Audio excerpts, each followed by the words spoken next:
Constitucionales, un programa auspiciado por la Asociación Argentina de Justicia Constitucional. Bienvenidos a Aires Constitucionales, espacio de la Asociación Argentina de Justicia Constitucional. Pueden seguirnos en nuestras redes sociales y encontrar todos nuestros programas en nuestro canal oficial de YouTube. En el marco de una causa en la cual la Asociación de Superficiarios de la Patagonia solicitó una medida cautelar autosatisfactiva contra la firma YPF debido a la aprobación de un plan consistente en desprenderse de áreas maduras en varias zonas del país, considerando la actora que aparentemente la petrolera quiere concentrar sus inversiones en Vaca Muerta, solicitando que haya una anotación de la litis en diversos organismos como el Tribunal de Tasaciones de la Nación, la Comisión Nacional de Valores y la Bolsa de Comercio de Buenos Aires, así como la mención de la existencia de la demanda en los documentos jurídicos vinculados a estas áreas sujetas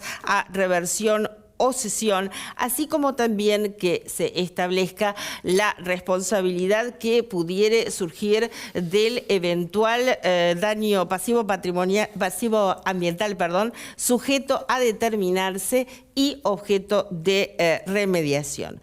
La Corte señaló que de la documental acompañada no se observaba una conducta dolosa o culposa con fines desviados a contrariar el orden público, violar la ley o la buena fe que debe primar en los negocios, ni tampoco una conducta abusiva que pudiera dañar los derechos de los acreedores en esta materia, por la que eventualmente deba responder la firma, como tampoco los derechos de los terceros. Y que además la medida requerida carecía de prueba en la causa respecto a la verosimilitud del derecho y el peligro irremediable en la demora, que es indispensable para el otorgamiento de la medida solicitada.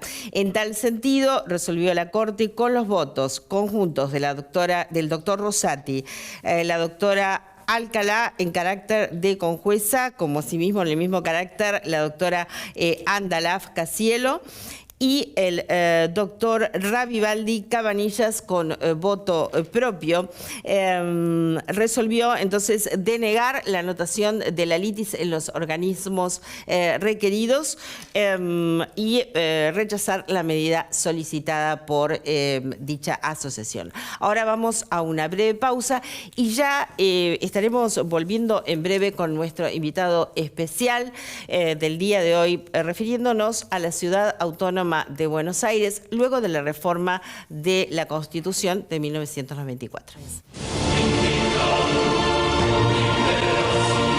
Muy bien, y aquí volvemos con Aires Constitucionales, con la participación especial del doctor Marcelo Meis, que es abogado, consejero del Consejo de la Magistratura de la Ciudad Autónoma de Buenos Aires, como representante del Estamento de los Abogados desde el 12 de diciembre de 2024. Ejerció funciones en diferentes áreas del sector público, entre las que se destacan la de asesor de la Convención Constituyente de la Ciudad de Buenos Aires, entre otras relevantes, y fue diputado en la legislatura porteña, periodo 2005-2009. Fundó su estudio jurídico que brinda asesoramiento legal, tanto a clientes individuales como corporativos. En el ámbito académico fue docente de la Cátedra de Derecho Internacional Público de la Universidad de Buenos Aires durante más de 10 años. Ha participado en diferentes seminarios y jornadas de perfeccionamiento. Qué gusto, doctor, que hoy nos acompañe. El gusto es mío. Gracias por invitarme. Bueno, quisiéramos conversar con usted, que es una autoridad en el tema, respecto de la autonomía de la ciudad de Buenos Aires. Bueno, esto arranca con la reforma de 1994. Y bueno, quisiéramos de su relato en primera persona, cómo usted evalúa esta autonomía, cuáles son los alcances que, según la Constitución Nacional, puede tener la ciudad y cuál es la situación actual. Ajá. Bueno, en realidad la Constitución del 94 en su artículo 129 establece la autonomía plena de la ciudad de Buenos Aires y la equipara, más allá de las discusiones que pudo haber desde la sanción de la Constitución del 94 en adelante, la equipara a una provincia, con lo cual nosotros deberíamos tener los mismos derechos y ejercer las mismas funciones que cualquier provincia del país. De hecho, en muchos aspectos sí lo tenemos, pero en algunos no. ¿Cuáles son los aspectos que hoy todavía no tenemos la autonomía, que sí tienen otras provincias? Por ejemplo, la justicia. Claro. Hoy tenemos una justicia residual, como yo le digo, porque es residual, desde el momento que se termina la capital federal como capital federal y pasa a ser ciudad autónoma de la ciudad de Buenos Aires y sanciona su constitución estableciendo su organización institucional, jurídico-política a través de la Constitución del año 96, donde la propia Constitución de la ciudad establece cuál es todo su sistema de funcionamiento y organiza el Poder Judicial a través del Consejo de la Magistratura, el Tribunal Superior y los tribunales inferiores. Ese proceso, lamentablemente, hoy está retrasado, no se ha... ¿Por qué? ¿Cuáles son las causas de ese retraso en el traspaso? Sí, ahí hay dos o tres cosas más que tampoco pasaron. Una es la IGJ, que es un absurdo que la Nación esté regulando la conformación de las sociedades anónimas, SRL, que ocurren en la ciudad y sea la Nación la que esté regulando eso, y lo mismo el registro de la propiedad inmueble, el que regula la inscripción de todos los inmuebles de la ciudad de Buenos Aires sigue en manos del Estado Nacional, como así también el puerto, en fin. Son cuestiones que ya deberían haber pasado a la ciudad de Buenos Aires. Yo creo que hay razones políticas detrás de todo eso, y las razones políticas tienen que ver con aquellos que no querían una autonomía plena de la ciudad de Buenos Aires, y no creo que sean las provincias, sino que tienen que ver más que nada con aquellos sectores de la política que nunca estuvieron convencidos de que podían tener una buena participación política en la ciudad de Buenos Aires. Entonces, si yo siempre gano en la Nación, y me refiero con esto al peronismo, siempre gano en la Nación, ahí soy fuerte, y en la ciudad de Buenos Aires es muy difícil que yo tenga una actuación que me permita manejarla, entonces me reservo para mí, que voy a seguir manejándolo desde el Congreso y desde el presidente de la Nación, la designación de los jueces de la ciudad. Por eso sacan la ley Cafiero, que por eso se llama ley Cafiero, porque la impulsa el peronismo, donde es una ley que es absolutamente inconstitucional, sobre todo a partir de la sanción de la nueva Constitución de la ciudad de Buenos Aires, donde regula cosas que son obvias y limita las atribuciones que tiene que tener la ciudad de Buenos Aires respecto a la cuestión jurisdiccional y algunas otras, y la limita a la sanción que pueda tener desde el Congreso de la Nación o la atribución del presidente de la Nación. Yo creo que esto ha sido la realidad político-histórica de lo que fue la autonomía. Después tiene que ver con la dejadez del funcionamiento institucional de la Argentina. La Argentina tiene un nivel de institucionalidad muy bajo, donde todavía hablamos de candidaturas testimoniales, donde hablamos de un funcionamiento de la justicia de que nadie va preso, donde la justicia retrasa sus decisiones. Entonces nadie se preocupa demasiado por estas cuestiones que tienen que ver con la vigencia plena de la Constitución Nacional, porque en el fondo de lo que se trata es eso. Si nosotros tenemos una norma fundamental como es la Constitución, la que rige todos y cada uno de nuestros actos, nosotros no podemos estar discutiendo la Constitución, nosotros tenemos que aplicar la Constitución. Y creo que lo más importante que ha ocurrido en este último tiempo es el fallo Levinas. Claro. El fallo Levinas pone blanco sobre negro qué es lo que tiene que pasar con esa realidad institucional y con la autonomía de la ciudad de Buenos Aires. Bien, me gustaría que usted explique cuál es la posición que tiene la Justicia Nacional a este respecto. El fallo Levinas, ¿qué opina la Corte? Bueno, ahí la Corte, el fallo Levinas no es el único fallo. No, por supuesto. Desde el 2015 que la Corte viene diciendo que esa transferencia tiene que darse, que la autonomía tiene que darse, y que esas competencias tienen que pasar, pero obviamente las decisiones políticas no han ido en ese camino. Sí hubo varios convenios de transferencia de algunas competencias penales, hasta 3 años de prisión, pero más de eso no hemos avanzado. En ese interín, la Ciudad de Buenos Aires ha generado todo un sistema judicial bastante moderno, con códigos de procedimiento mucho más ágiles, con una mayor inversión, con una mejor tecnología, porque todos los que vamos y accedemos a la justicia nacional sabemos lo que padecemos, sobre todo en los juzgados civiles, que son terribles en resolver los problemas. Yo los sufro día a día. Hay que estar yendo igual para que resuelvan lo que uno le pide. Trabajan mucho desde la casa, pero en realidad los expedientes no avanzan. Es decir, que tenemos un sistema totalmente obsoleto donde no se invierte en el sistema judicial hace 80 años y sigue funcionando de la misma manera. ¿Y esto cómo redunda en la gente, digamos, en el redunda en que hay juicios, que yo tengo juicio, daño y perjuicio de más de 10 años. Claro. Entonces digo, ¿en qué redunda? En que el sistema judicial no brinda el servicio que debe de tener cualquier persona que acceda a la justicia. No puede ser una sucesión tarde 4 o 5 años. Claro, y digamos que esto está vinculado con el tema que tratamos tanto aquí, que es de la tutela judicial efectiva, ¿no? Exactamente. Un plazo razonable. Exactamente.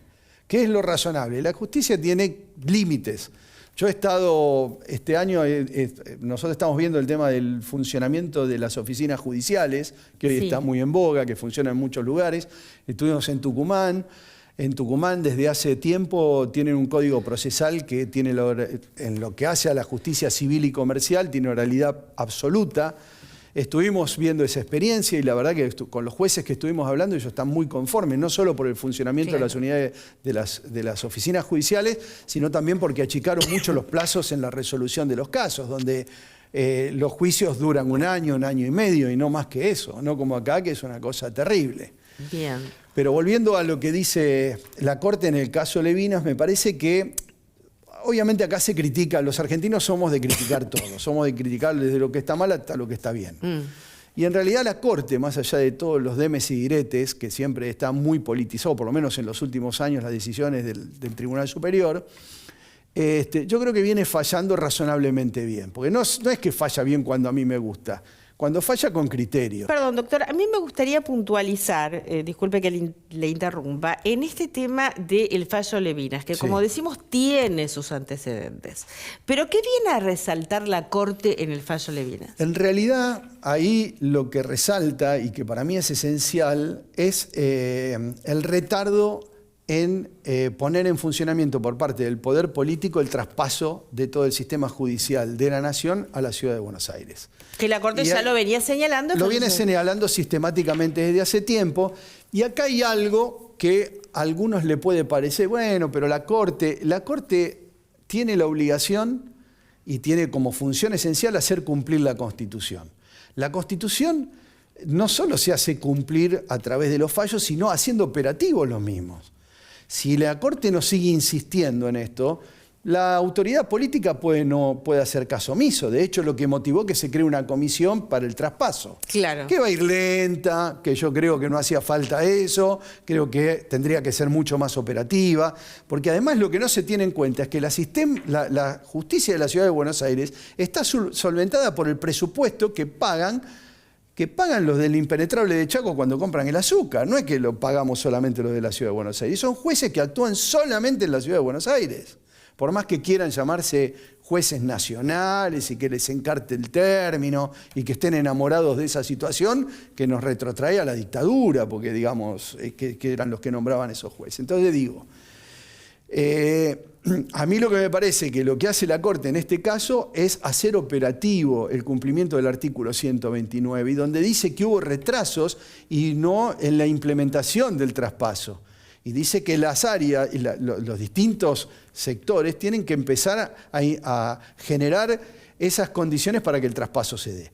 En ese caso nosotros tenemos instrumentos donde nos permite recibir la justicia civil, porque tenemos la Ley 7 que contempla la justicia civil, comercial, laboral. Y de hecho hoy lo único que nos falta a nosotros para estar preparados, además del presupuesto que también tiene que venir con el traspaso, es tener un código procesal civil y comercial de la Ciudad de Buenos Aires, que estamos trabajando sobre eso y que seguramente la legislatura trabajará también sobre lo que nosotros le propongamos y sobre lo que opinen los legisladores, y a fin de año o al año que viene tendremos un código civil y comercial que obviamente las condiciones que nosotros estamos fijando es que tenga oralidad absoluta para acelerar todo el procedimiento y para tener una justicia mucho más moderna de la que tenemos. Claro. ¿Cómo se maneja lo que hoy hay de la justicia de la Ciudad de Buenos Aires en cuanto a recursos tecnológicos, recursos humanos? ¿Cómo están ustedes con los plazos? Eso lo maneja todo el Consejo de la Magistratura. Sí, la diferencia forma parte del estamento. La diferencia con la Nación o con las provincias es que el Consejo de la Magistratura, hay mucha gente que no lo sabe, pero está compuesta por 3 representantes de los abogados, de los cuales yo soy uno, 3 representantes de la legislatura, votados por los distintos bloques y por cómo está la composición política, y hay 3 representantes elegidos por los jueces y fiscales y el Ministerio Público en general. Entonces eso genera un equilibrio en los distintos tipos de intereses que hay y de los que forman parte del sistema judicial. Ese equilibrio se mantiene obviamente en el Consejo, porque nadie puede hacer lo que quiere, ni un sector, digamos, hay que tratar de coordinar entre todos hacia dónde llevamos el sistema judicial. Por eso la importancia que tiene nuestro funcionamiento dentro del Consejo es que muchas de las decisiones que nosotros tomamos no son decisiones que tomamos solamente los consejeros, las consensuamos no solo con los consejeros jueces o los de la legislatura, sino que generamos mesas de trabajo donde participan fiscales, asesores tutelares, defensores, jueces de los distintos fueros, y ahí es donde verdaderamente nosotros le podemos hilar fino sobre cuestiones puntuales que ellos padecen todos los días y nos ayudan a resolver los problemas que tenemos. Sí. ¿Cuáles son los desafíos puntuales sobre los cuales ustedes están trabajando ahora? Nosotros hoy tenemos un fuero nuevo, que es el fuero de consumo. Sí. Que la verdad que ahí tenemos una experiencia bastante interesante, porque tenemos el sistema de Mi Reclamo, que es una aplicación que uno se puede bajar en el celular y que cualquier persona, sin que le genere ningún tipo de gasto, puede acceder a él, y si tiene un problema al comprar una heladera, un aire acondicionado, un televisor, una planta o lo que fuere, puede hacer un reclamo y a las pocas horas le nombran un conciliador de consumo y él es el que va a conciliar entre la persona que hace el reclamo y quien supuestamente incumplió con el deber que implica esa venta o el compromiso que generaba esa venta. En el caso de que ese proceso no llegue a buen puerto, generalmente la mayoría de los temas se resuelven, queda habilitada la vía directamente para acceder a la justicia, y que tenemos los juzgados de consumo especializados en consumo, que han sido puestos en funcionamiento desde hace poco tiempo, con un procedimiento bastante abreviado. Sí, además es muy específico el tema del consumo, la falta de equivalencia entre las partes, digamos. Exactamente, y lo bueno que no necesita hacer un gasto a través de un abogado, por lo menos en esa instancia. Es una posibilidad, porque generalmente a veces los reclamos son muy chicos, son sobre cuestiones que no meritúan que intervenga un profesional, y cuando eso excede, ahí sí hay la intervención de un profesional. Y el segundo desafío que nosotros estamos teniendo hoy en día, que estamos concursando 10 juzgados laborales. Y una cámara con 2 salas. Y con todo, obviamente son 21 cargos que se están concursando, dieron examen. ¿Cómo es el sistema de la designación de los jueces? El sistema de selección de los jueces es a través, ahí está la comisión de selección, que es la que nombra a los distintos jurados para los distintos cargos que se necesiten, y en base a eso, ese proceso implica un examen que se tomó en el mes de junio. Después de ese examen, y cuando tenemos todas las evaluaciones, están los antecedentes, y después de los antecedentes viene una entrevista, como habitualmente se hace en todos los casos, y luego de esa entrevista, y en base al orden de mérito que se establezca, teniendo en cuenta estas distintas etapas, es el Consejo de la Magistratura el que sugiere los candidatos para cubrir los cargos a la legislatura. En este caso no interviene el Poder Ejecutivo. Por eso le preguntaba de la designación, claro, cómo era. Exactamente, por eso lo explico completo. Claro, porque a diferencia de la Nación, acá no interviene el jefe de gobierno en la decisión de los jueces de la Ciudad de Buenos Aires. Interviene el Consejo de la Magistratura, fundamentalmente, y la legislatura, donde están los representantes del pueblo de la ciudad, que son los que terminan designando a los jueces. ¿Qué puede ocurrir? Que no se pongan de acuerdo con la designación de alguno de los postulantes que nosotros le enviamos. En ese caso, tienen 120 días para resolverlo. Si no lo resuelven, quedan directamente aprobado el pliego que se mandó. Pero también puede rechazarlo. Si lo rechaza, puede rechazar por única vez y el próximo pliego tiene que ser tratado nuevamente. Bien. Con respecto al tema de la independencia de los jueces, que es un tema que está en boca de todo el mundo, ¿cómo usted lo ve en la Ciudad de Buenos Aires? Bueno, en realidad yo no veo ahí un problema con respecto a la independencia de los jueces. Hay que tener en cuenta que... O sea, ¿usted separaría esto de la crítica del colectivo que existe respecto a la independencia de los jueces? Lo que pasa es que el tema de la independencia de los jueces es un tema complejo. ¿Por qué es complejo? Porque los que somos abogados somos parte de un sistema. Yo siempre digo, ¿cómo está conformado el sistema judicial? Está conformado por los jueces, defensores, digamos, por el Ministerio Público, los jueces y los abogados. Los abogados no son una cosa distinta al sistema judicial. Con lo cual eso hace que muchos de los abogados que actuamos en nuestros estudios conocemos a muchos jueces. Es lógico que conozcamos a jueces y a fiscales, incluso porque han sido compañeros nuestros en la universidad. Entonces, yo creo que la independencia no pasa porque la gente se conozca o no se conozca, sino por la integridad que tiene que tener cada uno y la responsabilidad de ejercer al momento de la decisión y al momento de la decisión. Que se independice de cualquier situación de conocimiento previa que tenga con el... En el caso de la Ciudad de Buenos Aires, la falta de participación del Poder Ejecutivo en esta decisión hace que lo que se da en la Nación, que es el presidente el que tiene la firma y el que decide a través de una terna que le manda el Congreso, ahí las posibilidades de presionar para que sea uno o el otro son más claras. Pero en este caso no, porque es el Consejo de la Magistratura con la integración compleja que yo describí anteriormente y es la legislatura con la intervención de todos los bloques la que terminan decidiendo quiénes son los jueces. Pero así todo están los mecanismos, obviamente, que tienen que funcionar para el caso de que algún juez no actúe como corresponde.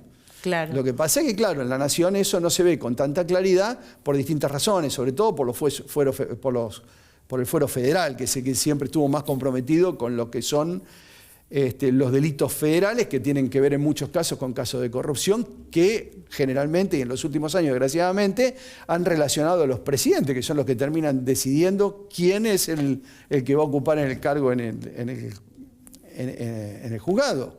Entonces ahí la situación me parece que es distinta. Bien, tantas preguntas para hacerle, doctor, pero vamos a cerrar con esto.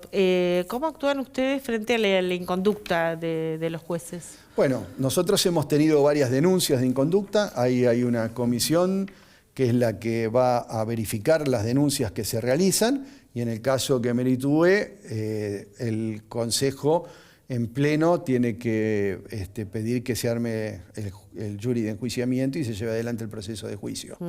Hasta ahora las denuncias que hemos tenido, algunas que presentaron a nivel nacional, nosotros lo que no permitimos, y yo a veces suelo ser muy crítico de los jueces, porque además vengo del lado de los abogados, con lo cual quienes sufren a veces para decirlo delicado, la incompetencia de algunos jueces, porque hay jueces incompetentes como hay juzgados incompetentes, somos los abogados, porque nuestro cliente no puede entender cómo un juicio dura 14 años, o cómo una sucesión dura 4 o 5 años, o cómo yo pido una cosa y me resuelven otra, o cómo no me resuelven cuando pido lo que pido. Esto lo vivimos todos los abogados todos los días, por lo menos en el juzgado civil, que hoy yo es lo que más estoy haciendo, es terrible.